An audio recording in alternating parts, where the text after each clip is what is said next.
Mananatili raw simple ang pamumuhay ni incoming Vice President Leni Robredo kahit pa maupo na siya sa pwesto.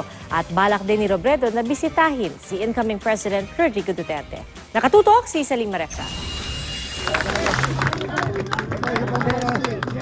Nasa puntod ng asawang si dating DILG Secretary Jesse Robredo, si Camarines Sur Representative Leni Robredo nang matapos ang canvassing at i-anunsyong siya na ang susunod na vice-presidente. Pero ano ba namang swerte na natapos on his birthday of all days. Natapos yung bilang, katatapos din lang ng misa para sa kanya. Parang very providential yung lahat. Bagaman magiging pangalawang babaeng vice president, umaasa siyang hindi masyadong mababago ang kanilang buhay.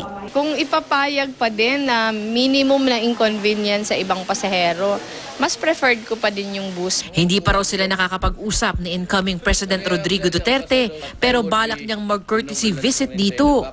Marami na raw bumati sa kanya, kasama si Pangulong Noynoy Aquino.